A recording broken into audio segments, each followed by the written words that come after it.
Can we all just finally admit that Donald Trump is the wannabe authoritarian that everybody was warning about before the 2024 election? I mean, he's stripping due process rights away from folks after ignoring court orders. He's going after law firms that he perceives as his enemies. And it wasn't just a whole bunch of crazy lefties or the Democrats that were sounding the alarm bells about these authoritarian ambitions. It was people like Miles Taylor, who worked in the first Trump administration and painted a pretty clear picture as to what we might expect in a second Trump term. If you guys do appreciate my work, please do remember to subscribe. If the president's reelected, the guardrails will be gone, and he will try to implement a vision that I think is much more damaging to our nation's security than even what we've seen in the last 4 years. Like what? I'll tell you this. There are people serving very close to the president that have told me verbatim, we should expect, quote, shock and awe if the president wins a second term. You will see a flurry of executive orders. You will see the president pull out of foreign alliances. You will see the president align with dictators around the world. And if right now we're less safe because we have fewer friends and stronger enemies than before, you can expect to see that on steroids in another 4 years of the Trump administration. We should expect shock and awe. Isn't that exactly what we have been seeing in the second Trump administration? I mean, he could not be more spot on. Donald Trump has surrounded himself with a whole bunch of sycophants, and now there's nobody around to push back against these authoritarian impulses. And the reason I bring up Miles Taylor, somebody who worked for Trump in his first administration, is because now Donald Trump is going after his political enemies or his perceived enemies, and Miles Taylor is at the top of that list because Donald Trump just signed an executive order that directs the DOJ to go after Miles Taylor because he had the gall to speak out against the first Trump administration.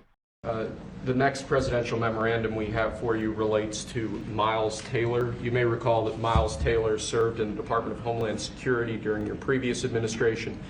In his capacity with the Department of Homeland Security, he leaked classified information. He wrote a book under the pseudonym Anonymous, making outrageous claims both about your administration and about others in it. What this presidential memorandum is going to do, one, it's going to strip any active clearance that he has in light of his past activities involving classified information. It's also going to order the Department of Justice to investigate his activities to see what else might come up in that context, given his egregious behavior during your previous administration. And I had no idea who this guy was. I had no idea. So, I mean, just think about how insane this actually is. You have a president of the United States using the full force of the United States government to single out an individual that maybe spoke out against Donald Trump. I mean, you could not get more authoritarian than that. And because Donald Trump has such a fragile ego, because he's such a maniacal, evil person, he is now able to go after these people with no regard for any consequences at all because he's surrounded himself with a whole bunch of people who can't push back against him. And what was Miles Taylor? Miles Taylor's crime? It was saying, hey, I'm part of the resistance inside the Trump administration. He wrote an anonymous article in the New York Times, which basically explained that people in Trump's first administration were trying to keep things on the tracks. It wasn't, oh, we're just trying to fight everything that Donald Trump does. Miles Taylor is a Republican. He wished success for the Trump administration. But because he saw all of this irrational behavior, all of these crazy things that Donald Trump wanted to do, he said there was a coalition of people inside the first administration that were trying to make sure that the administration stayed on the tracks. I mean, these were the people who were the guardrails, right? And we've talked about this a lot in the past. There is no guardrails anymore. There's no establishment Republicans around that can push back and say, hey, that is not a good idea. That is not an okay thing to do. We are in a democratic society. You can't do that. None of those people exist any longer. And Miles Taylor was one of the people who was trying to keep everything on the tracks. And he wrote an article under the anonymous title. And Donald Trump has been unhappy or unpleased with him ever since. And here's Miles Taylor kind of echoing some of the sentiments of that article about Donald Trump. But look, I would leave the American people with this and a very simple picture. At the end of the day, the man with his finger on the nuclear trigger is a man whose mind is not on his job on a daily basis. That is alarming, and that isn't something that just a handful of folks in the administration felt. Now, I may be one person speaking out. You're going to see more people in the coming weeks, Jake, but what they're going to tell you is that this was a widespread sentiment in the administration. And I can tell you, having talked to friends today in the administration who messaged me to say, thank you for speaking out, that there are a lot of folks very close to the president who still feel this way about him, about his leadership, and about a desire that he not have a second term in office. Yeah, he's not the only one, right? We saw Milley, we saw Mattis, we saw some other people that spoke out after January 6th against the insanity of Donald Trump. And now Donald Trump is using his power of the office to go after these people because they dared to criticize him. What are we doing here, folks? This is not what America is all about. We live in a democratic society where we are supposed to be allowed to criticize our leaders.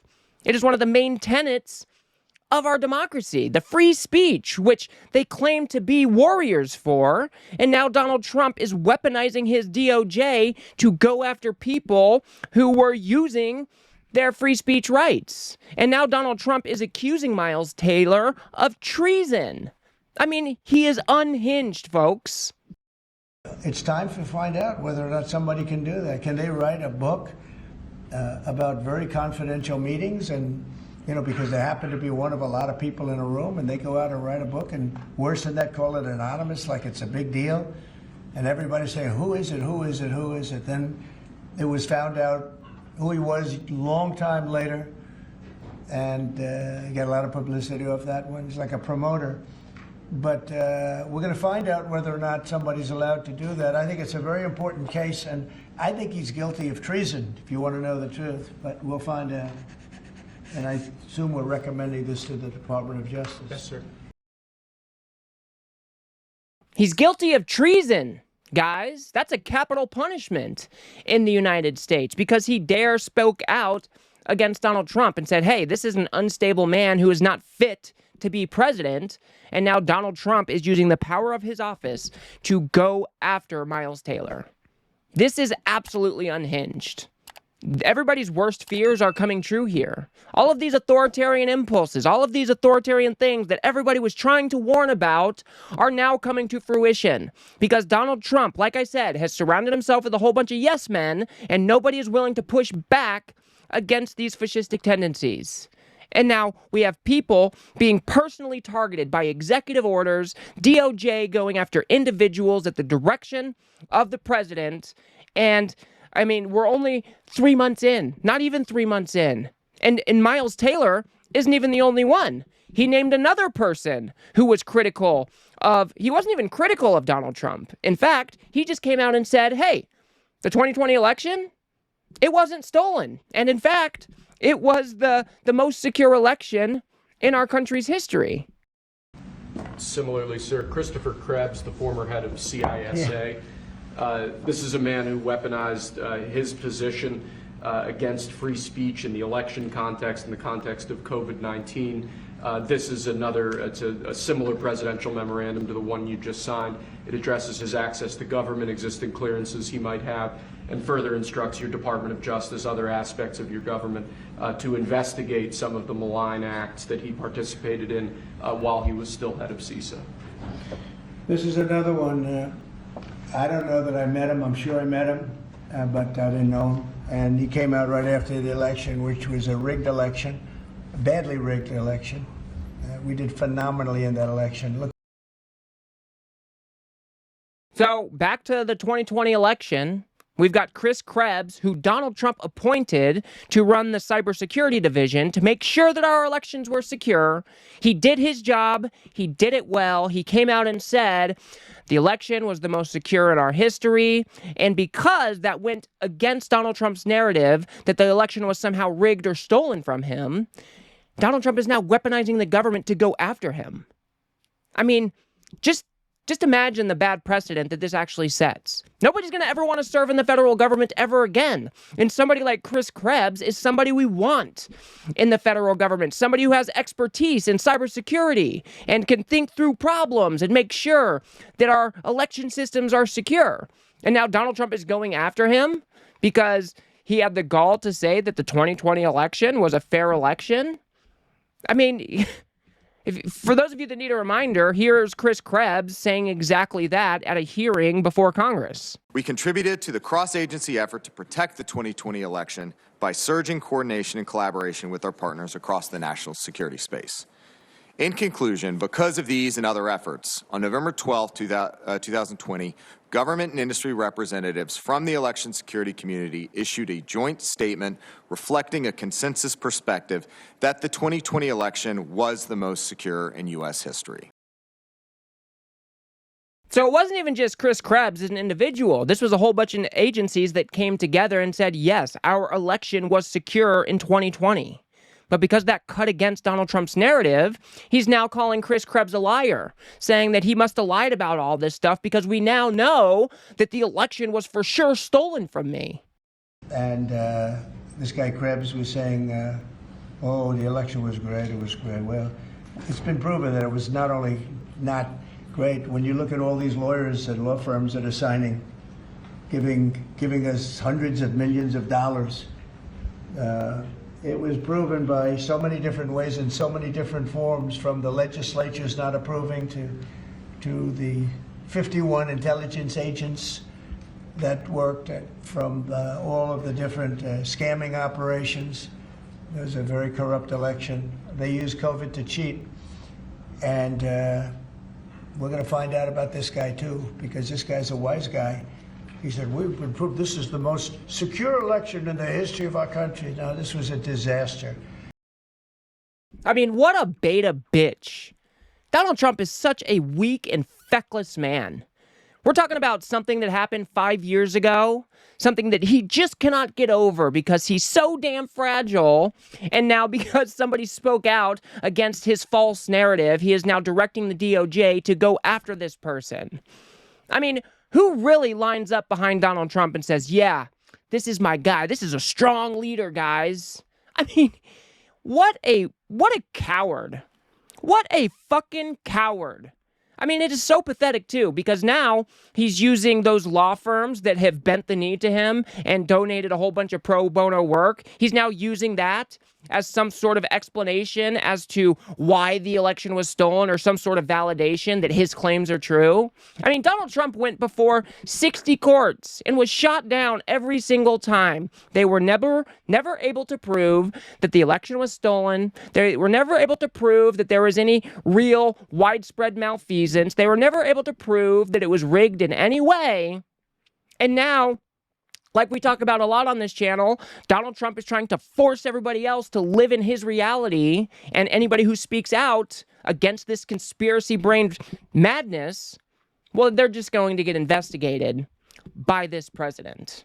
So, anybody out there who is still running defense for this idiot, this moron, this loser, just needs to stop. Everybody before the election, this was one of their biggest concerns. That Donald Trump was a wannabe strongman, a wannabe authoritarian. He had all of these fascistic impulses. And now, because he has surrounded himself with a whole bunch of yes men who won't push back and don't care about our rules and our laws and our democracy, because none of those people exist anymore, we are now seeing these authoritarian impulse full force. So, it's just so irritating and frustrating, and all of the words. He's just a weak little man who is now trying to use the power of his office to go after people who were just doing their jobs. So I will leave it there for now, guys. If you guys got anything out of this video, please do remember to smash that like button and subscribe. Maybe share with a friend or two. I'd very much appreciate that. We're trying to build something here on the left that adequately pushes back against this right-wing media ecosystem that just, allows all of this authoritarian crap to bubble up for Donald Trump. So if you do like what I do here, please do remember to smash that subscribe button. It is free. And if you guys want to see how Donald Trump folded like a cheap suit yet again on his very own tariffs, go ahead and watch that video on the screen now. Just another example of how weak and feckless this man really is. Otherwise, I'll see you guys on the next one.